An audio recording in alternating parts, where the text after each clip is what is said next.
Assalamu alaikum, dear students. Welcome to the class 10, the subject of chemistry. As I am your teacher, Tawheedullah, chemistry subject teacher. Previous lecture में हम लोग previous lecture जो है उनमें से हम थोड़े से पॉइंट्स में आपको दोबारा यहाँ पे क्लियर करना चाहूँगा. ठीक है, केमिकल इक्विलिब्रियम को हम लोगों ने पढ़ा था. तो केमिकल इक्विलिब्रियम क्या था कि ये इक्विलिब्रियम कि रिएक्शन में, एक रिवर्सिबल रिएक्शन में एक ऐसा स्टेट होता है, ठीक है, जिनमें रेट ऑफ फॉरवर्ड रिएक्शंस और रेट ऑफ रिवर्स रिएक्शन एक दूसरे के बराबर हो जाते हैं. और रिएक्शन का जो मिक्सर होते हैं, मतलब रिएक्शन मिक्सर में क्या होगा, हमारे पास रिएक्टेंट होंगे और प्रोडक्ट होते हैं, उनकी मकदार भी बराबर हो जाती है, वो चेंज नहीं होती.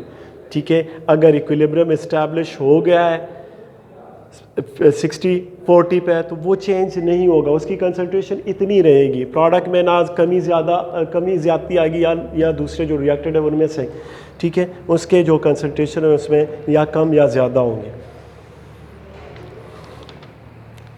एक केमिकल इक्विलिब्रियम में दो पॉसिबिलिटीज़ होती हैं उसकी. ठीक है, एक होता है स्टैटिक इक्विलिब्रियम और दूसरा होता है डायनामिक इक्विलिब्रियम.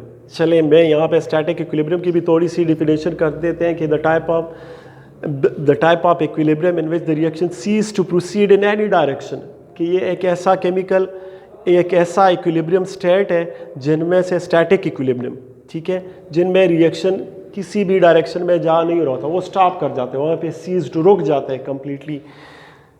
ठीक है, और ऐसा होता है फिजिकल फिनोमेना में, जिस तरह एक बिल्डिंग अगर स्टैंडिंग पोजीशन में रादर कि वो गिरें, तो ये क्या है, क्यों वो नहीं गिर रहे, कि उसके पे जो जितने भी फोर्सेस एक्ट कर रहे होते हैं डिफरेंट डायरेक्शन से, वो क्या होते हैं, वो इक्वल होते हैं. तो इसी वजह से वो स्टैंडिंग पोजीशन में होती है. बुक जो है वो भी, अगर हम लोग देख ले, टेबल पे एक बुक पढ़ी है, तो वो डाउनवर्ड फोर्स और उसका अपवर्ड फोर्स जो है वो इक्वल हो जाता है, mean the summation of all the forces is equal to 0.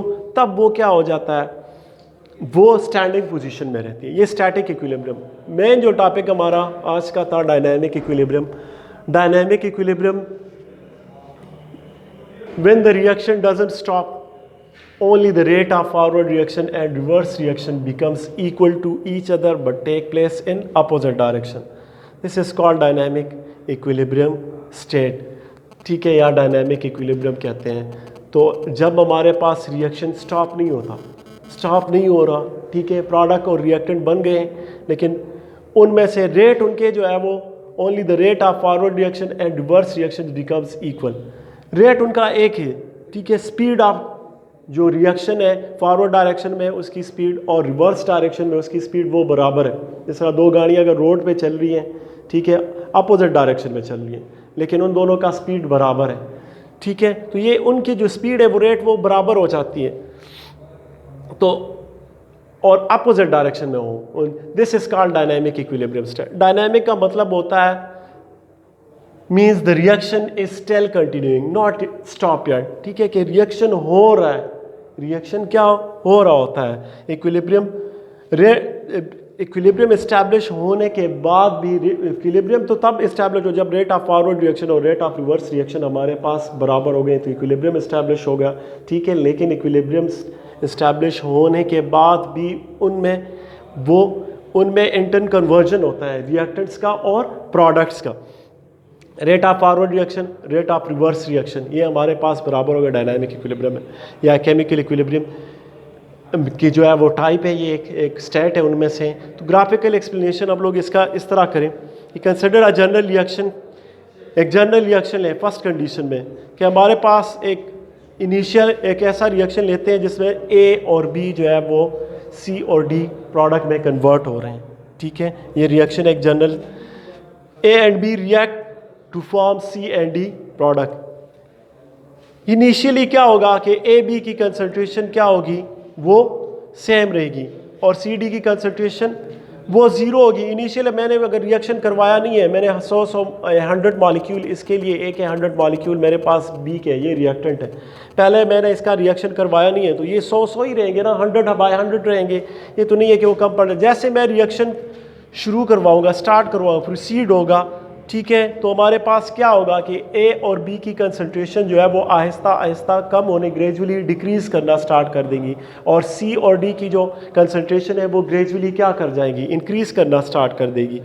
ठीक है, फर्ज करें तो ये अगर दो मालिक्यूल इनमें से दो रिएक्ट करते हैं तो दो उधर प्रोडक्ट बना रहे हैं, सी और डी प्रोडक्ट। इसी तरह अगर मेरे पास इक्विलिब्रियम इस्टेब्लिश हो गया 60 से चेंज नहीं आ रहा है इसमें से कि ये 60 ये 40 हमारे पास प्रोडक्ट आ जाएंगे। ठीक है, 40 प्रोडक्ट बन गई, रिएक्शन यहाँ पे जो है इनकी रेट स्टॉप कर जाएगी। ठीक है, और इनकी कंसंट्रेशन में चेंज भी नहीं आएगा। रेट स्टॉप कर, रेट क्या हो जाएगा कि ये बराबर हो जाएगा जितना स्पीड के साथ, अब मतलब ये दो मॉलिक्यूल है रिएक्ट करवा के प्रोडक्ट में चेंज हो रहे हैं, तो प्रोडक्ट से दो मॉलिक्यूल जो है वो ब्रेक होके दोबारा यहाँ पे। ठीक है, तो स्पीड जो इस केमिकल रिएक्शन की है वो क्या, rate of opposite reaction and forward reaction and forward reaction and reverse reaction becomes equal. The concentration as the reaction proceeds, the concentration of reactant will gradually decreases and the concentration of that will, the product will increases. Equilibrium state, the rate of forward reaction and reverse reaction becomes equal and the concentration of reactant and product will become same. ठीक है, तो ये product और reactant की concentration हमारे पास same रहेगी, change नहीं आएगा उसमें से। ठीक है, मतलब जिस तरह मैंने ये बताया कि ये 60 हमारे पास ए बी प्रोडक्ट है और ये सी डी जो हमारे पास 40 सी डी ये रिएक्टेंट है सॉरी, और ये हमारे पास 40 ये जो हमारे पास है प्रोडक्ट बन गए। ठीक है, ये तो रिएक्शन फॉरवर्ड और रिवर्स रिएक्शन। डायनेमिक इक्विलिब्रियम में रिएक्शन जो है वो इस तरह दिखता है कि ये स्टॉप कर गया है। ठीक है, इस तरह लगेगा it seems to be stop, but actually it never stop. The reactants and product interconverting with each other, that's why it is called dynamic equilibrium. ठीक है, तो हम लोग इन रिएक्शंस का इस तरह पता चलता है कि स्टॉप कर गया, दिखेगा ऐसा कि रिएक्शन स्टॉप कर गया है। क्यों स्टॉप कर गया है कि हमारे पास ना प्रोडक्ट की कंसंट्रेशन कम होगी ना रिएक्टेंट की कंसंट्रेशन क्या है, रिएक्टेंट की कंसंट्रेशन ना कम होगी ना प्रोडक्ट की कंसंट्रेशन ज़्यादा होती रहेगी, एक ही बैलेंस पोजीशन पे रहेगा। लेकिन फिर इनमें से ऐसा होगा, सब मैंने एक्सप्लेन भी किया कि ए बी अगर रिएक्टेंट है, ठीक है, और ये सी और डी हमारे पास प्रोडक्ट है, तो उनमें से इक्विलिब्रियम इस्टेब्लिश होने के बाद अगर हमारे पास ये वही 60 और 60% ये रहते हैं दोनों, ठीक है, और ये 40% हमारे पास प्रोडक्ट बने हैं, तो यहाँ पे स्टॉप कर जाएगा। ना ये 1% ज़्यादा होगा ना कम होगा, ठीक है, ना ये 1% ज़्यादा होगा ना कम होगा। तो इससे क्या होगा कि इनके जो रेट्स हैं ये हमारे पास ये क्या है, फॉरवर्ड डायरेक्शन में जो रेट ऑफ फॉरवर्ड रिएक्शन और रेट ऑफ रिवर्स, ये दोनों क्या हो जाएंगे, बराबर हो जाएंगे। अब ये ऐसा दिखेगा कि ये रिएक्शन स्टॉप हो गया है कि क्योंकि, लेकिन ये स्टॉप नहीं होता। ये ऐसा होता है कि इनमें से जो बैरियर है इसको क्रॉस करते हैं, दो मॉलिक्यूल में इनमें से कन्वर्ट होना जब स्टार्ट कर देते हैं प्रोडक्ट में, ठीक है, 2 मॉलिक्यूल अगर इस बैरियर को पास करते इस डायरेक्शन में आ रहे हैं तो ये प्रोडक्ट में कन्वर्ट हो, तो प्रोडक्ट में से 2 molecule at the same time वो ब्रेक होके किस में कन्वर्ट हो गए, 2 मॉलिक्यूल वो ब्रेक होके वापस रिएक्टेंट में। तो इनका आपस में इस तरह एक्सचेंज, ये दोनों आपस में कंबाइन होते हैं, प्रोडक्ट में कन्वर्ट होते हैं, सी डी प्रोडक्ट में, सी डी प्रोडक्ट रिकम्बाइन होते हैं, फिर रिएक्टेंट में कन्वर्ट होते हैं। तो ये हमेशा डायनामिक में रहते हैं, हरकत में रहते हैं, ऑल दो इसकी कंसंट्रेशन पे कोई फ़र्क नहीं पड़ता। ये भी हमेशा 60 रहेगा % और ये भी हमारे पास प्रोडक्ट भी जो है वो 40 ही रहेंगे। लेकिन क्या होता है कि इनमें इंटर कन्वर्जन होता है, ठीक है, inter converting with each other. Product reactant जो है वो प्रोडक्ट में चेंज हो रहे होते हैं, सेम टाइम पे प्रोडक्ट में से मॉलिक्यूल जो है वो दोबारा रिकम्बाइन होके ब्रेक होते हैं और वो दोबारा ए और बी जो है वो रिएक्टेंट बना रहे होते हैं। इसीलिए इसको हम लोग क्या कहते हैं, डायनामिक इक्विलिब्रियम कहते हैं। डायनामिक इक्विलिब्रियम को हम लोग एक ग्राफिकल प्रेजेंटेशन से इसको एक्सप्लेन कर सकते हैं। ये इसकी ग्राफिकल प्रेजेंटेशन देखें, अगर हम लोग इसका ग्राफ प्लॉट करें rate of reactions versus time, तो हम लोग देखेंगे, ये देखें, a rate of forward reaction जिस तरह हम लोगों ने बताया है कि रेट ऑफ फॉरवर्ड रिएक्शन से पहले जैसे इनिशियली स्टार्ट होगा बहुत स्पीड के साथ स्टार्ट होगा, तो जैसे ही प्रोडक्ट बनना स्टार्ट करेंगे ये आहिस्ता आहिस्ता कम होता जाएगा, ठीक है। तो रेट ऑफ फॉरवर्ड रिएक्शन जो होता है वो टाइम के साथ इनिशियली तो इसकी कंसंट्रेशन बहुत ज़्यादा है, इसलिए मैंने यहाँ से स्टार्ट करवाया, तो इनिशियली इसकी कंसंट्रेशन ज़्यादा होती है, ठीक है, time versus concentration rate of reaction, या यहाँ पे कंसंट्रेशन भी आप लोग, ठीक है। तो कंसंट्रेशन यहाँ पे इसकी ज़्यादा, तो आहिस्ता आहिस्ता ये कम होगी क्योंकि प्रोडक्ट में कन्वर्ट होना स्टार्ट होगा, तो रेट ऑफ फॉरवर्ड रिएक्शन हमारे पास कम होता जाएगा, पहले बहुत स्पीड के साथ होगा, फिर उसकी रिएक्शन थोड़ी कम, जितने प्रोडक्ट बनेंगे, ये हमारे पास रिएक्टेंट है ए एंड बी, ये सी डी प्रोडक्ट में कन्वर्ट हो रहे होते हैं, तो ये फॉरवर्ड रिएक्शन है, ठीक है। रेट ऑफ फॉरवर्ड रिएक्शन ये डिक्रीज होता जाए। इसी तरह जो हमारे पास प्रोडक्ट थे नहीं, ज़ीरो से हम लोगों ने स्टार्ट लिया है, तो प्रोडक्ट पहले क्या था, ज़ीरो पे था, ठीक है।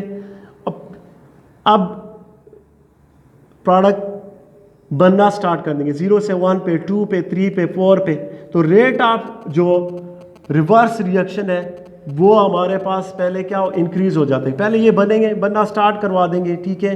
तो रेट ऑफ रिवर्स रिएक्शन, जो रेट ऑफ रिवर्स रिएक्शन है बनने के बाद पहले तो ये नेग्लिजिबल होगा, ठीक है, फिर रेट ऑफ रिवर्स रिएक्शन आहिस्ता इंक्रीज करना स्टार्ट हो जाएगा। ये रेट ऑफ रिवर्स रिएक्शन, ये हमारे पास रिवर्स रिएक्शन है, अगर सी एंड डी दोबारा ब्रेक होके ए और बी प्रोडक्ट में कन्वर्ट हो रहे होते हैं, ठीक है। तो एक स्टेज ऐसा आएगा कि रेट ऑफ फॉरवर्ड रिएक्शन और रेट ऑफ जो रिवर्स रिएक्शन है ये दोनों बराबर हो जाएंगे, ठीक है। जितने मॉलिक्यूल बन रहे होते हैं प्रोडक्ट में, उसी प्रोडक्ट में से उतने मॉलिक्यूल ब्रेक होंगे और रिवर्स डायरेक्शन में रिएक्टेंट में कन्वर्ट होंगे। तो ऐसे स्टेट को जहाँ पे रेट ऑफ फॉरवर्ड, उसको हम लोग क्या कहते हैं, इक्विलिब्रियम स्टेट कहेंगे। Thank you.